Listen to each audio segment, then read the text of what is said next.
All season on our Undercover Stings, we've targeted people looking to hook up with underage girls and boys. Well, today, we've got a different kind of bust. One that still involves an underage child, but this time, sex is not the motivation.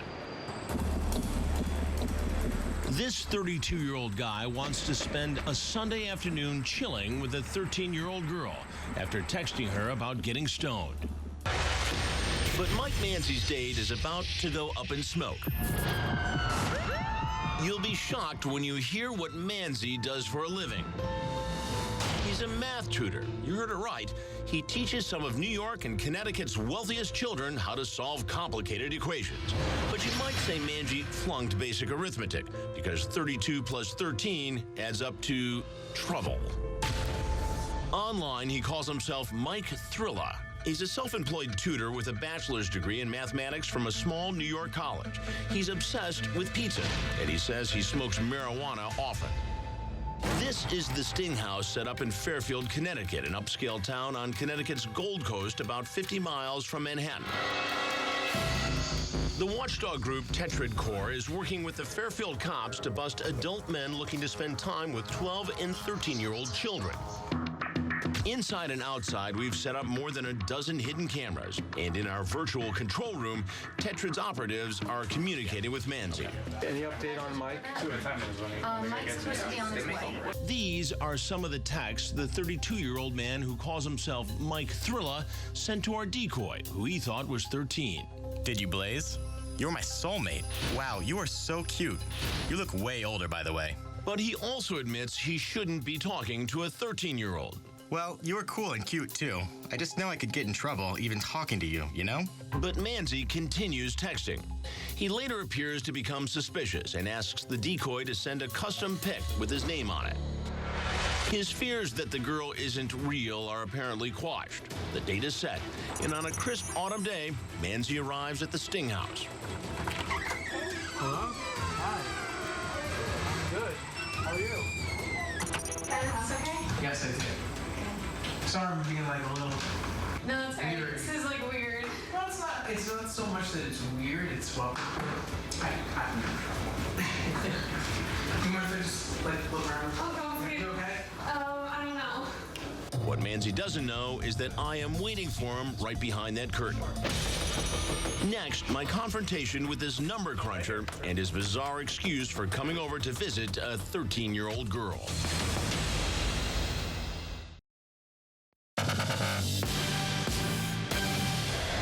He was texting a 13-year-old girl about smoking pot. There's one equation this math tutor is having a problem solving. How can he subtract himself from his current predicament? The answer? Sorry, pal. Too late. Mike Manzi is a math tutor. A smart guy who suspected something seemed weird in our Sting House. You mind if I just like look around? Oh, go for it. You okay? But he never calculated that I would be the one behind the curtain. Hey, how are you? I'm good. Good. Why don't you have a seat right on that stool, please? Sure. No, right here, sir. You know, I know. Please, right there. Right, sir. Sit, please. Okay. I need to talk to you. Well, What are you doing here today? well, I'm here because I was slightly concerned. Concerned about what? Well, concerned because she's talking to people that are a lot younger, a lot older on the website. Now, why were you so concerned about a 13-year-old girl? Well, she's talking to other people that are obviously the same age as me. And how old are you? I'm 32. You're 32. Yes. So you came over to make sure she was okay. Well, I came over just to make sure that Everything was fine. everything was okay. I was not. So you were going to search the house just now to make sure what?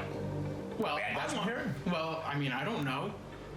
She could come. She could be here with a group of people, for all I know, and she obviously was. I mean, don't you think? Don't you think that would be like a safe idea? What was today's lesson supposed to be? Today's lesson for me. Today's lesson for you. Today's lesson for me was to not, unfortunately, really worry about other people. Now, you're a tutor, Concerned with- correct? Mm-hmm. And who do you tutor? I tutor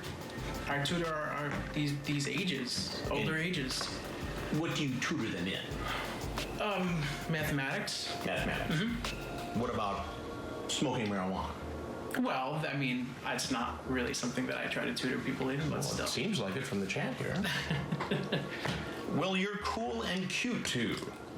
I just know I could get in trouble even talking to you, you know. Well, yes, of course, but you know, look, may I please leave? Not just yet. Not just yet. I have some more questions for you.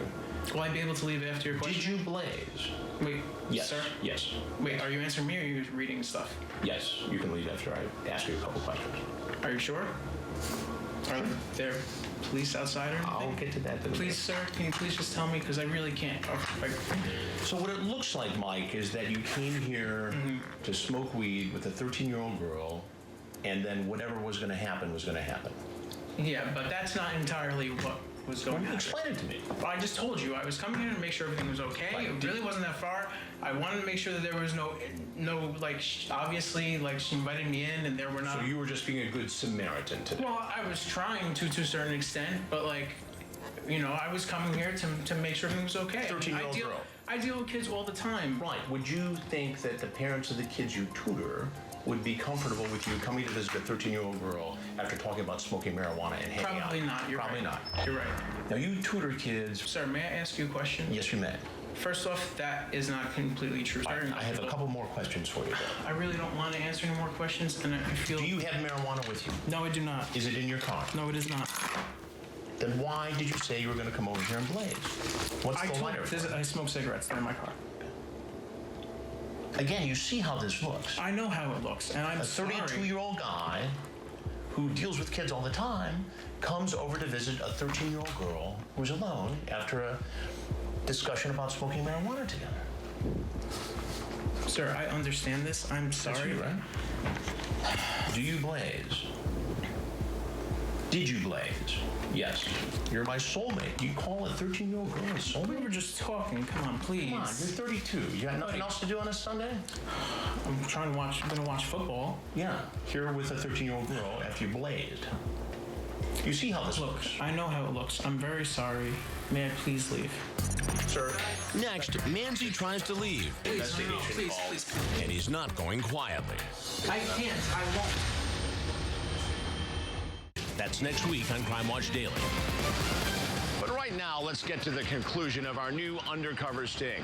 Mike Thrilla, as he calls himself, is not too thrilled about coming face-to-face with me, and it sure seems like he knows what's coming next.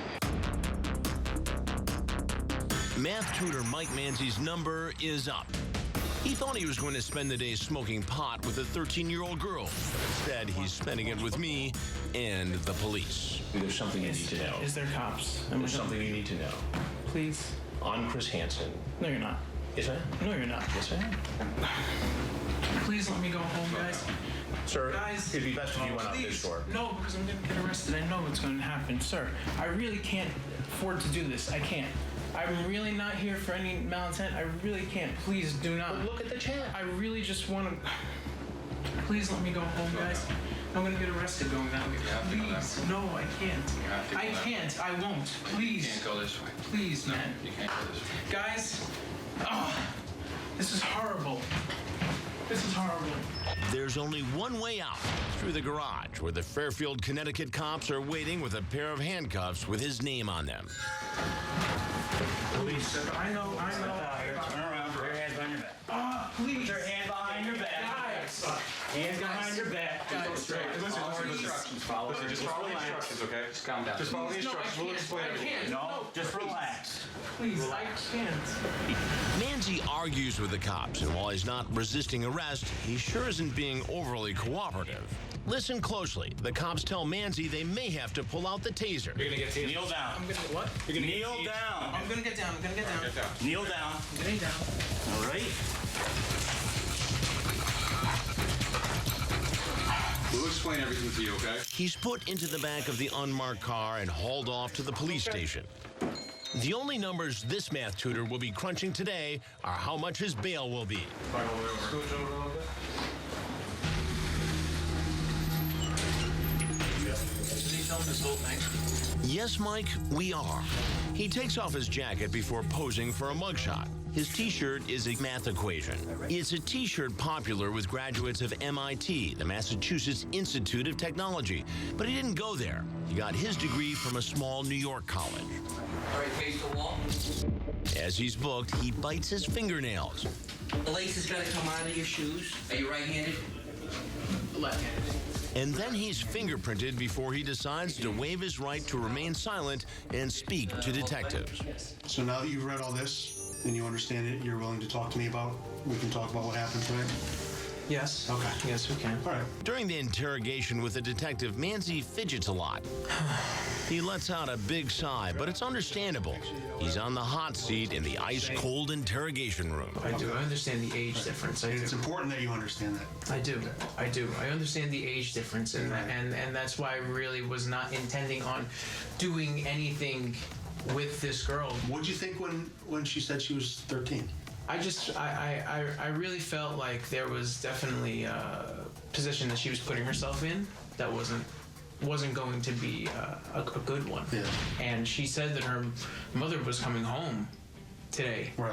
Until about 6 o'clock. So I was gonna go there. I was gonna go hang out. And if her mother ended up, coming in, I would have explained to her what was going on. But that, besides that would have been. That's all I would have done. Were you guys going to go out to eat or anything? I know you guys talk about food a lot in here. We did talk a lot about food, but we didn't. I was getting hungry kind of. Actually, I wasn't sure. I have no idea of what was, You guys talk about weed a lot. You guys Yeah, we spoke about that a little bit. Yeah. Was the plan to smoke and eat? I mean, I was planning on trying to just like I said, being there, making sure things are okay. I would have definitely sat down and ate. I would have hung out, but that's pretty much it. All right. The detectives ask him about a text exchange with Tetrad's decoy when he called who he thought was a 13-year-old girl his soulmate. I'm going to do some yoga later, LOL. How's your downward dog?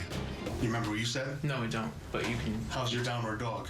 Well, okay, yeah, but that's a yoga move still. But It is, but yeah.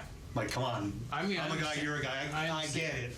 So you're putting a 13-year-old girl into some sort of danger. A 13-year-old who can't make those decisions and judgments on their own because of their age, and that's why they have the law. Because Manzi never sent any sexual texts, he was charged only with one felony, criminal attempt to commit risk of injury to a minor. He pleaded guilty and got a suspended sentence of 3 years and was placed on probation. Do you think he was up to more than just sharing a joint? I don't know. I mean, it's hard to say, but that's an example of somebody that we entrust to make our kids' and child's lives better. It happens all the time. We have baseball coaches, we have tutors, we have piano teachers, gymnasts. We have all these people that interact with our children, and we hope that they're guiding them in the right way.